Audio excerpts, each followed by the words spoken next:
Hey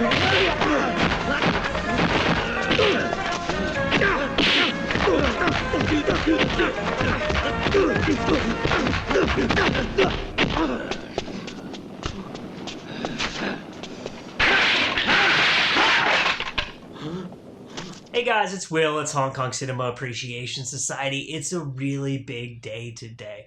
Why is it a big day today? It's a Jackie Chan day, and it's not just any Jackie Chan day. It's Drunken Master 2 day, and it's not just Drunken Master 2 day. It is the 4K remaster Warner Brothers Archive release of Drunken Master 2, the absolutely classic Jackie Chan film. And so I have to give a big shout out to Charles, who sent this to me. If you saw my huge unboxing from whenever we posted that, I guess I just did that about a week ago. I don't know when we're going to post this video, but probably pretty recently. Charles sent me this huge box of movies, and included in it was this. This is actually the Korean release of the Warner Archives remaster of, and a lot of people said, hey, I think like a lot of what you got in that package are bootlegs, and a lot of this stuff does have the back where you can tell it's like a BRD or whatever it's called, Blu-ray, like a burned Blu-ray, but this looks like a legit commercial release to me. And Charles did tell me it came sealed and everything, and he thinks it's like the real one from the Korean release. But anyway, so there you go. So this is much touted because it is, like I said, a 4K remaster. That film is from 1994, and I think there are some people who would argue that that film is like the end of Jackie's classic period. I'm a huge fan of First Strike because I saw that movie in theaters, and that was the first Jackie Chan movie that I saw in theaters, and so it has like a special place for me, and I really love watching that movie, and that came out after Drunken Master 2, so I might extend Jackie's classic period up to like the kind of like the more like mid-late 90s, but there are people who think like to them like around Drunken Master 2, or even some people are like really strict and they're like Super Cop and that's it, but which is Police Story 3. I know, I just can't help it with the American titles because I'm so used to them. I almost called that Legend of the Drunken Master, which is the American title, and I do have that DVD right here if anyone would be familiar. So I've seen this movie a bunch of times, and this is the version I have seen a bunch of times, and putting on that Blu-ray, I actually like cursed out loud in my living room, like sitting there. I have like my TV's 59 inches, so it's not like huge, but it's pretty big, and I put the Blu-ray in, and the movie started, and I was just like, holy shit, like I can't believe this is the same movie. It just looks so good. The textures of it especially, one of the amazing things about film as a medium, if you've ever seen like movies projected on film prints, which I'm assuming most of us have, if you go see like a 35 or 70 millimeter like film projection, the texture that you can see is incredible. The weather, the colors, the clothing, like the film just absorbs all of that. And it's just, that opening sequence with the train and those huge shots of the landscape and all of those people, it just comes to life. And it's incredible, and it's beautiful to behold, honestly, and it was like a revelatory experience rewatching this film. Not necessarily the events of the film, because obviously I know the events of the film really well, but just to see the movie as it would have been seen if you had seen it in theaters, or as they intended you to see it, the filmmakers, right, is really kind of incredible. So hats off to Warner Brothers for doing the amazing work of remastering this. Now, I know there are a lot of people who are upset that the only bonus feature on here is a trailer. It does have the English dub, and it has the original Cantonese audio or I think it says, so here's something that's a little bit confusing to me. It says on here that this is the Dts Hd Master audio. There's Cantonese and there's the English dub, which I think that's not mono, right? That's surround, but it sounds mono to me. So maybe it is bootleg.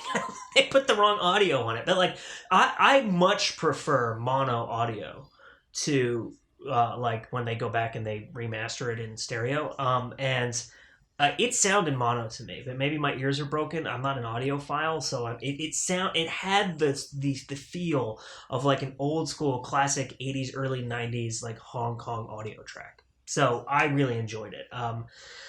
So the things that people have complained about is that there are no bonus features on there, right? Other than, I think, the trailer. And I totally understand that complaint. That didn't bother me, because to have that movie in that definition was so incredible that, like, obviously I would love to have like some commentary tracks like Frank Zheng, who can go and read stuff in Chinese and learn all this stuff about the production of the film and has access to all these materials that people like me don't have access to, and like lived through the release of these films, and like would add a lot of insight. Mike Leader worked on this movie. There's a picture, I think, of, is it Jackie Chan's birthday while they were filming this movie? And I posted on Instagram, and Mike Leader was like, hey, I took that picture. So, like, obviously, it would be really cool to have his insights into it. Or, like, maybe he could interview people who worked on the film. Like, there are bonus features that could be on here that would really enhance the experience of watching it. But just the fact that it has been remastered and preserved in this quality, I think that we should encourage Warner Brothers to keep doing this. They did the Mr. Nice Guy release. It looked incredible. This looks incredible. Maybe down the line, now that these incredible looking remasters exist, someone like Criterion or 88 or Eureka will be able to get the rights and release their own edition of it. But just the fact that they're doing this, I think, is really positive, and I'm really excited about it. So I'm going to give you my 3 impressions upon revisiting this film, and they're going to be pretty brief, and then I will be out of your hair.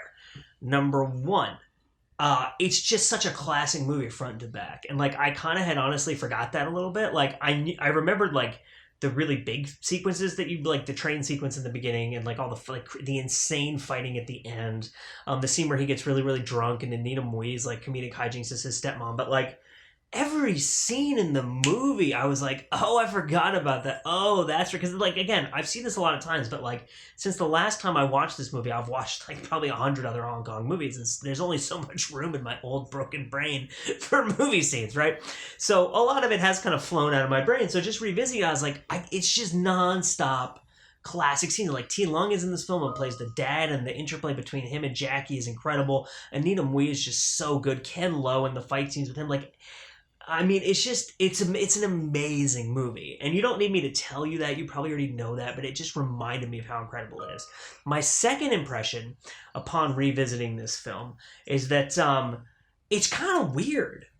And I had forgotten that it's like tonally very strange. Now, if you watch a lot of Hong Kong films, that there is what I call tonal elasticity, which means the tone of the film is elastic. The tone moves around a lot more than you would expect if you're used to watching like American films or European films, right? This is true of Japanese movies too, and some Korean films. Although I find that Korean films, when they're dark, they are dark. And like they'll mix comedy and violence, but it's all like pitch black. Whereas in Hong Kong and Japan especially, I find you have like slapstick humor and then like brutal violence like alongside one another. No one thinks it's weird. This movie is really violent and like bloody and brutal, and like people burn and like some guy catches on fire, and like people are beaten to death and have the crap kicked out of them, and like insane violent stuff is happening. But then you have like the Anita Mui stuff, and like some of the Jackie scenes are just like pure ridiculous, like Three Stooges and like Buster Keaton and Harold Lloyd inspired like slapstick comedy. And it's so silly. And it's so weird that those things are there existing alongside one another, especially with the music in this film is very ominous. And I don't actually know. I know that the American companies had a habit of putting new music on Hong Kong films. And so I don't, again, I've seen this movie a lot of times, but I can't recall the music off the top of my head. And I don't know if it's the same music, but it's very ominous music, and it's very haunting, and it's actually a really beautiful score, and I really loved the music on it. And I had never really noticed the music on this film before, which makes me think that maybe this is a different version. Like the music on this is from the Hong Kong version of the Chinese version of the film, not because there's 3 versions of this film. One of them is available on a Chinese DVD, one is the Hong Kong DVD, and one is the US DVD, and they were released in different markets and stuff like that. And so the music is just very haunting and beautiful, and that accentuates the darker aspects of the tone of the film. So that was really interesting. The third thing that I thought of, maybe this is a controversial thing to say, I'm not going to talk politics, but it's inherently political what I'm going to mention here, is that this film is very anti-capitalist, and I would argue basically very communist, and it's very pro-Chinese. And in light of things that have been happening recently, I found that to be really interesting. If you watch this film, now going back to this film, what I find is that anything that's Chinese is good. right?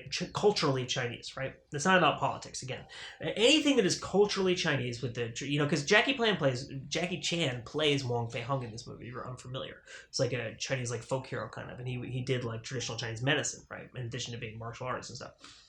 So his dad runs this traditional Chinese medicine shop, right? And he heals people and stuff like that. That's all really good stuff. Traditional Chinese medicine, healing.